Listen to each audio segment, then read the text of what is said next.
Booyakasha, brothers and sisters. What's up? Silassia be doing your time, you know. How you, man? How you doing, guys? Welcome to Qatartainment.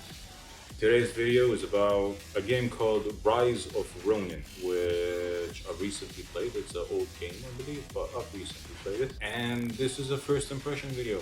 So let's see how they can go.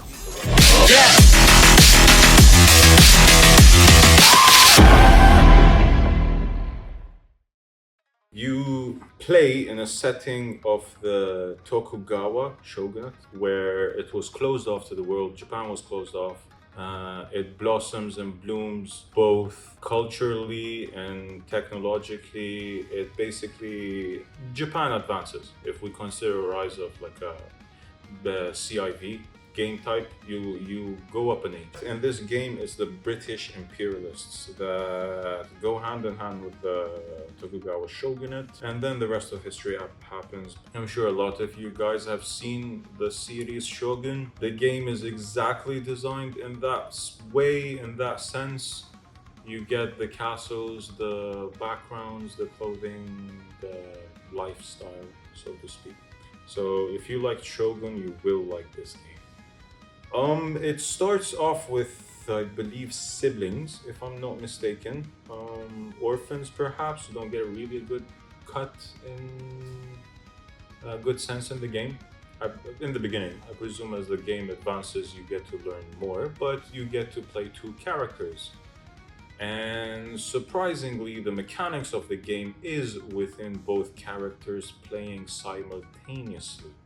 So you switch between those characters mid-battle, I might say. So it is a continuous, I would say, switching between character A and character B. And which brings us to the way that you get to design character A and character B. Because let me tell you, the options you get, the customization possibilities, I could say. Like, granted, every game will have a preset ABCD type of thing, but you can go wild with it. The fact that I can have a black grandma geisha running around with a beard looking like Sifu from that Jackie Chan cartoon is just ridiculous.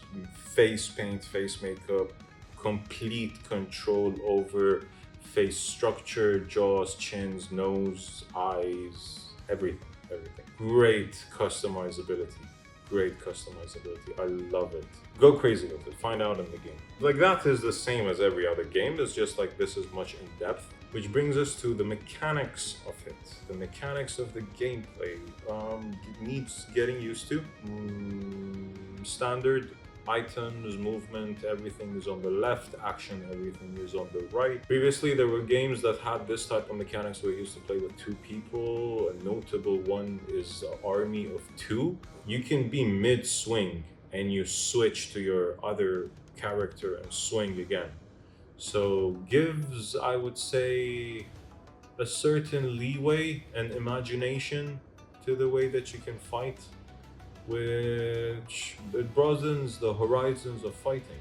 In regards of combat, the great thing about it is that you're not based on just a singular weapon or perhaps two weapons, because in a lot of games we get a notable one is Ghost of Tsushima, which you get a sword and you get a bow. And if memory serves me correctly, like a dart type of thing, but that's it. No, in this one, you get a full range of selection of armor. Staffs, spears, single katana, double katana. You get to acquire rifles, you get to acquire bows. So the combat weapons are immense.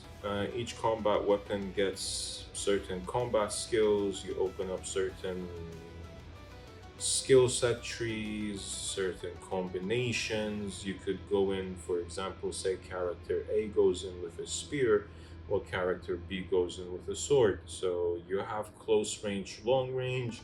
In a lot of times when we play certain games, especially solo games, our target is to dodge attacks possibly keep running circles around the boss or something like that. But in this game, it's very much like Sekiro.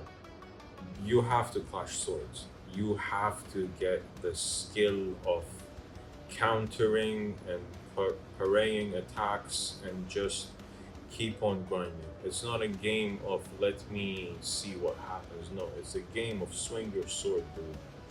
Just swing it. It goes on the essence of Bushido. So you gotta swing your sword. If you liked Sekiro, you would definitely love this one. Very heavy counter game as well. The cutscenes, it's ridiculous, especially with the characters I've made. Amazing cutscenes though. But in the cutscenes, in the cinematography of the cutscenes, that's something I have to tell you about. The cinematography of cutscenes have been spectacular. A lot of time has gone into it, a lot of effort has gone into it. They've paid attention to detail, especially on the way that Japanese people lived in in the shogunate era, in the Tokugawa era. Settings of the city, the construction, the architecture, costume design, lifestyle, historical research, I would say. It truly does show a group that have done their research. Camera angles, the way that music is integrated into it, because music is a great part of the game. I love the music in the game. Overall, I'd give it a 7, but I'm only an hour deep into the game. Let's see what my final video's verdict would be on the game. It is a game I can see myself binging on to way till like 3 a.m., 4 a.m. But for Rise of Ronin,